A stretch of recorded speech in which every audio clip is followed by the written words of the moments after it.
Hi folks, we're Tacitus Today, your pushback channel, and thank you for joining this audio live stream. In this essay, I'd like to talk about the idea of lowering standards, and it could be standards in anything, standards in education, standards of the results and that you have to get at work. It could be performance. Did you meet the performance indicators? It could be anything at all, but lowering standards could be in sports, where everybody can come first, regardless of who does come first, or any form of endeavor or competition. So the idea of competing to come first is something that people, low IQ, lazy people, well, they don't like that because they're just not going to come first. So, well, we don't want to. We want to come first. We want the things that people have. People who do well at school or college or come first in the race. We want all the things that winning or competing and winning gets, but we don't want to have to do the competing. We want the same as the people who come first get, but and that's on the basis of equity. So what we should really do, and there was a black chick had a video that appeared in the feed and had a quick look at it, but her thing was, well, we just keep on lowering standards until everyone is the same.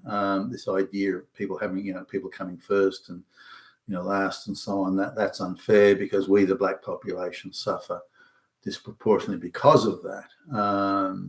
So, as in the idea, if you don't punish crime, then no one is a criminal. So her sort of view was, well, in terms of education, just give everyone a PhD, then everyone's then equal because everyone has a PhD. In terms of property, give everyone a waterfront mansion. Everyone's equal because they all have a waterfront mansion, and so on. Now, this is, for some reason, this popped into my head as I was just, the moment after I'd switched off that video, I was looking at another one.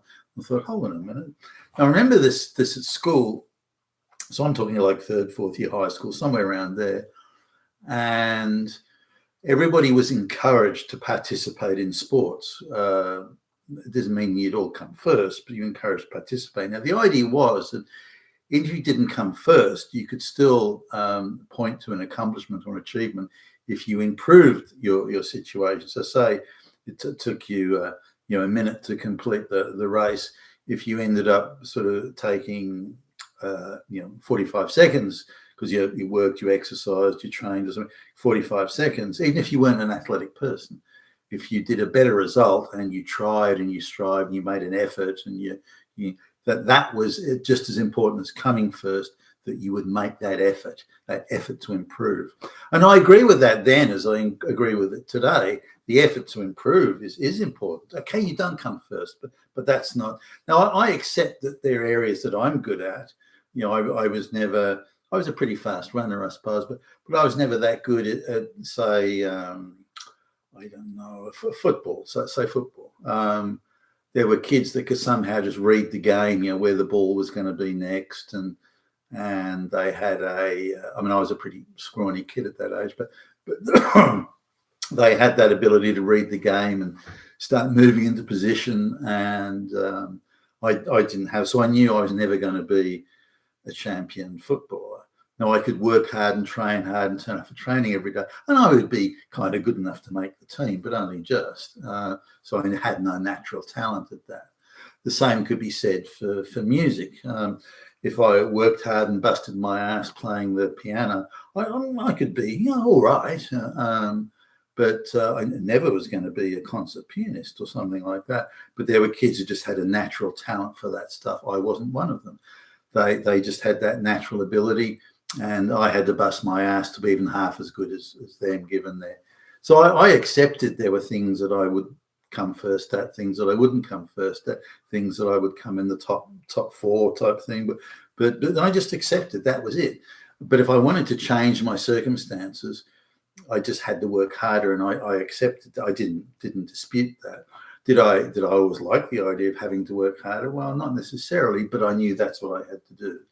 And if I wanted to improve my grades at whatever subject, I just had to hit the books, and that was how it was.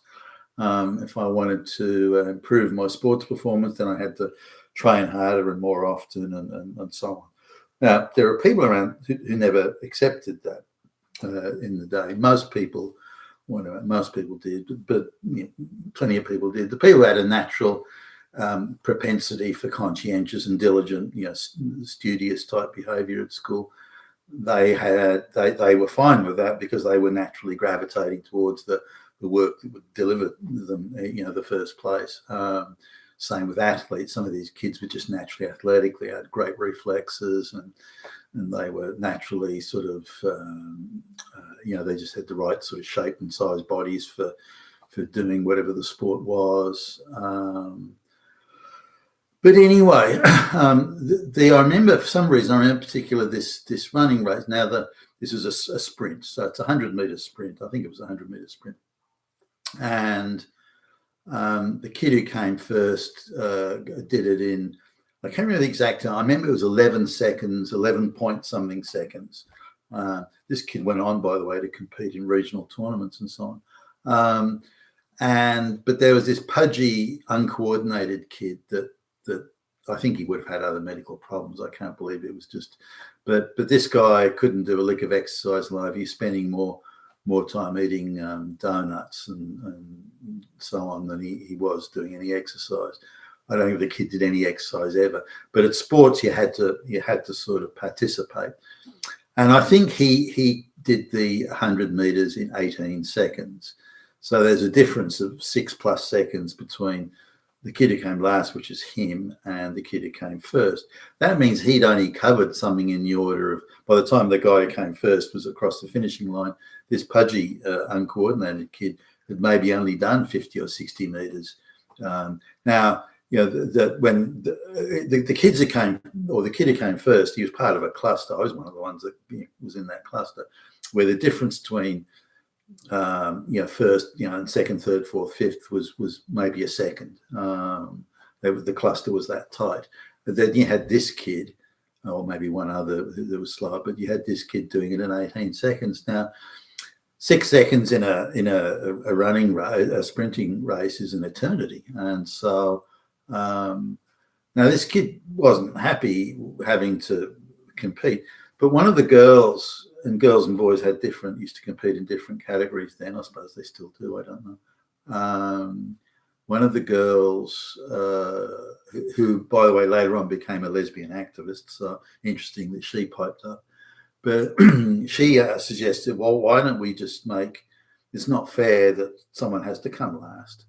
She calls out in a snotty teenage girl tone. It's not fair that someone has to come last. So what we have to do is we have to lower the standard, or we have to say, 18 anyone that is 18 seconds, or the person who comes last, in this case, the kid with 18 seconds, that must become the benchmark and the baseline, and everyone gets a participation trophy. No one actually comes first, but everyone participated in the race and finished it, and therefore the participation trophy. And this was sort of the first, she didn't use the term participation trophy, but this was the first sort of, thing I remember about anyone talking about lowering the standards in order to get the equal outcome, which was her argument. And again, she was already predisposed to that view. She was coming out with Marxist type slogans in senior high school. I remember this girl, but and again, she became a lesbian activist. Now, the idea of lowering standards, though, is to what extent do we all, in the entire community, the entire society, to what extent do we all have to pay for this? And what is the cost? Because it doesn't solve any problems. It doesn't remove costs or lower costs, or it lowers standards but not costs. It lowers efficiency but not benefit, and lowers the benefits but doesn't increase the benefits. So ultimately, we all have to pay for this. This fixation with equity, equal outcomes, participation trophies. Maybe there was 1,000, 10,000 people all trying to find the cure for cancer years ago in a merit-based society. Now there's hardly any. So how has society actually benefited from this? So this sort of played out further on. And I remember one of the jobs I had where I had to, I mentioned this before, where I was filling in for someone who was going on there like long service leave. They'd been with the company, I don't know, 20, 25 years or something. It was the training manager, and I was a young so and he was going to be off for a couple of months or something. So they slotted me into that. So, well, this will be a good experience for you, Billy Bob. You can go and do this. And this was part of the gig I had was marking. In those days, cadet trainees used to have examinations. Can you believe it? The examinations were quite rigorous. You know, there was a verbal, there was an oral, and a written exam, and a practical sort of exam. So I was the examiner, and I took the job seriously as a diligent, conscientious young guy I was. The boss or the boss's boss or someone quite senior, I can't remember who it was, deputy CEO, whoever the fuck it was, came around to my little cubbyhole office and said, "Look, Billy Bob, the company wants to have more women in managerial roles. So I want you to, come exam time, which was like next week or whatever it was, come exam time, I want you to make sure that all the women pass." And okay, I sort of nodded. I thought that was a bit strange. I didn't quite get the meaning of it. What he meant was, no matter how bad, even if they get 0 in the test, even if they don't even bother to hand in their paper or do the test at all, you will still pass them. That's what he meant, and I didn't get that. I thought when he said, I want all the women to pass, that I had to sit down with the women and say, look, you really need to try hard, make sure you do your revision and make sure you go through your notes, make sure you go through your work papers, and then make sure you're prepared. And so I gave them the gin up and the, come on girls, you can do it. And that's what I thought he meant, that I should put in an extra effort for the girls to make sure that they did legitimately pass. Anyway, come exam time, I don't think any of them passed. Maybe one, but I don't think any of them passed. So I even gave them the options. Okay, look, girls who haven't handed in your paper, I'll give you, this is Friday, I'll give you till Monday to do it, so you've got the whole weekend. And even the girls that had handed in the paper who I would have failed them because the boss had said to pass them, I gave them back those papers, said, look, I even marked out the bits they'd left or their incorrect answers. I even marked them out so I was effectively giving them the answers. Can you do it again and then hand in your paper? And maybe one or two did, but that was it. So nearly all of them were failed, again, given maybe one or two that were passed. And even then it was like, do you really deserve to be passed? They couldn't give a shit. They weren't diligent and conscientious. They just didn't seem to give a shit. And I thought, why should people like that be given a pass? The boys, by contrast, the young men, by contrast, were conscientious, diligent. Their papers were handed in. They were really on the ball, very focused, and they'd obviously put the work into it. And they quite reasonably and legitimately did pass. I don't think any of the young men failed, actually. So anyway, that was it. I handed it. Next thing I know, I've got this boss guy again around, and my, red in the face, veins standing out in his head. I fucking told you to fucking pass the chicks, I did, and I went through it. I don't care, you're going to pass them. Now you get that, and you just mark them all up as passed. So the standards were lowered to rock bottom just to make sure that all these young women passed, because they wanted women in. So the standards weren't kept. So the standards weren't maintained. The standards weren't increased, certainly not. So the standards were lowered to 0 just to get these women across the line in terms of passes. So this was a very important sort of element in my education to where equity programs would go, because the quality of management declined very substantially because of that, because these women were not held to a standard that the men were held to. Now, some of the men came to me and said, well, why do the chicks get a free pass, but we have to meet the high standard? Why? That's not fair, which it isn't. But I was, that's what I was told to do. And to give you an idea of how severe it was, I was told that if I didn't do it, they'd fire me. And you'll be out of a job. We'll easily get someone else that'll do what we tell them to do, but but you'll be out in the job, and we won't give you a good reference or something. You'll never work in this town again. Those were the sort of threats they were making. I mean, that was how high-handed it was. Now, fast forward some years, I'm now like a VP in a company, and you're doing employee evaluations, but this organisation was supposedly serious about. But the CEO came to me as evaluation. I'd started a couple of months before or something, and the annual evaluation time, and they tried to coordinate them all, so they happened at around the same time. And the CEO came to me and said, "Look, I don't want you to mark the chicks, grade the chicks in these performance evaluations. I don't want you to grade the chicks at the same standard that you grade the men. I mean, if the men don't make their performance indicators, then fire them, or warn them and threaten them. You'll be out of a job if you don't. But if the women don't do it, don't upset them. And they get so upset if they get a harsh evaluation. I don't want them crying and running into my office." And so I said, "Well, hold on a minute. These are grown women. If they can't handle an employee evaluation in the jobs they've been given, then they shouldn't be in those jobs." I didn't say this to him, but I sort of intimated, well, maybe these women have been over promoted. No. We need women in these sort of roles, and supervisory roles, or roles like senior maintenance technician or technical salesperson. Things like that. This was a company that was selling high tech shit, or making and manufacturing and selling high tech shit, and he was a but the CEO was very much, we have to have women, and it looks good and it's a good look, and this sort of thing. But he was adamant that they had to be graded softly and gently. You couldn't, because on the base he didn't want them to cry. And if they were graded in the same way the men were, these women would cry and come running into his office, and he didn't want that. So so again, this was, there were other reminders, but this was yet another reminder of lowering standards.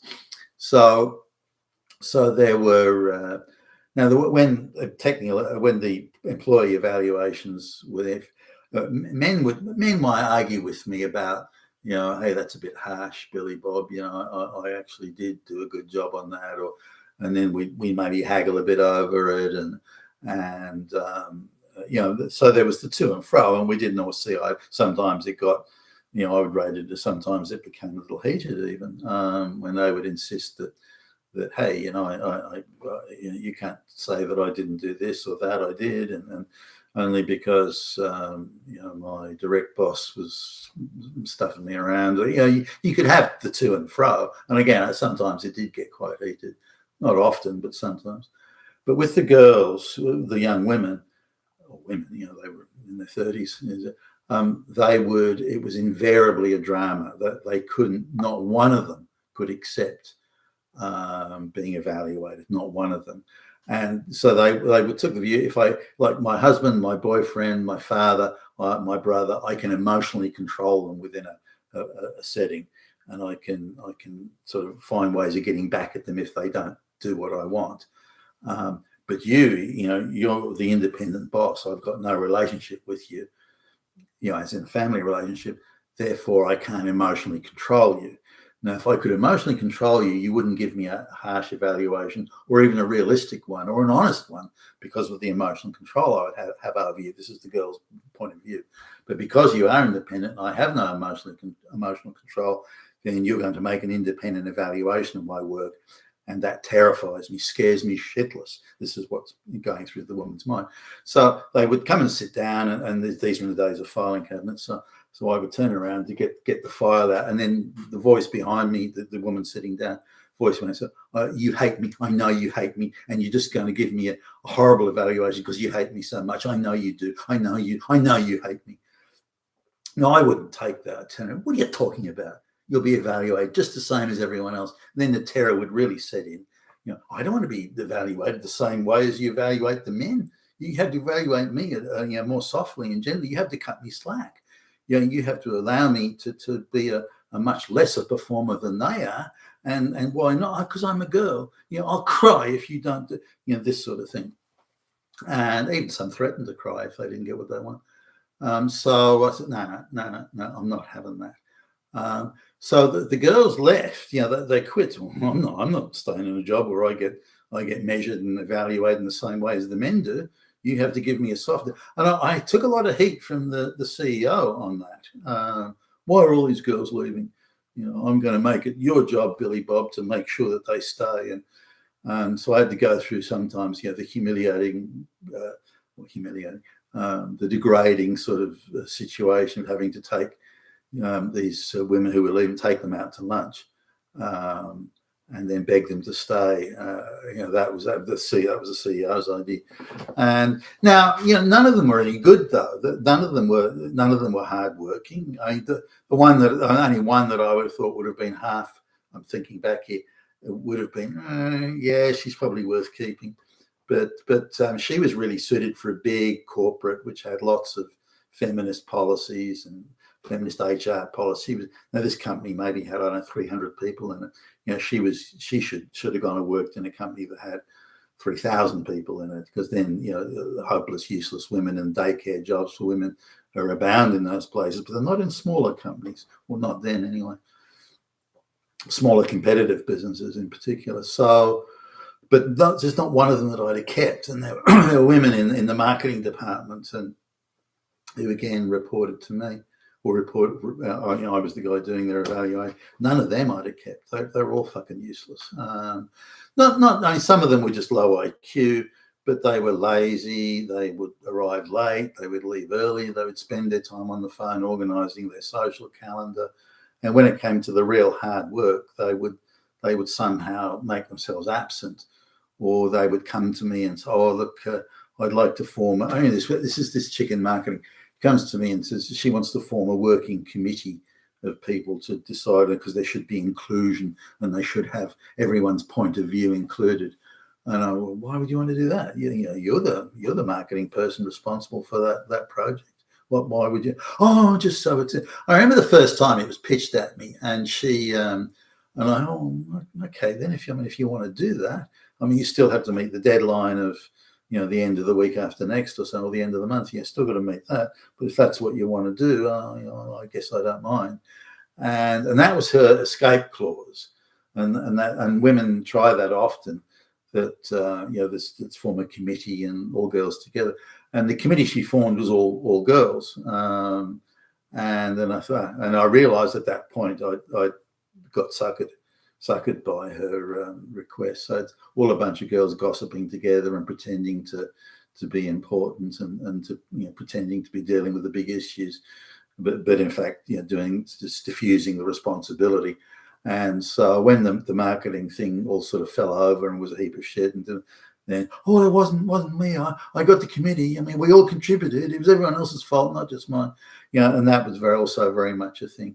But the material point of this is the standards had to be lowered and continually lowered, and the women and minorities to effectively demanded that as a condition of their participation. So once the decision's made to include minorities and women in the workforce, particularly in the supervisory and managerial roles, it is a precondition of their employment. The standards must be lowered so they don't have to compete on equal footing with men at the highest standard of evaluation.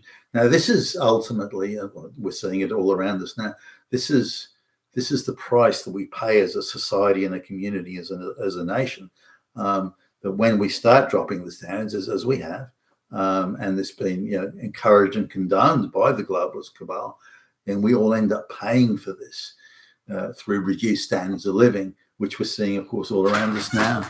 You've been with Tacitus today, your Pushback Channel, and thank you for listening.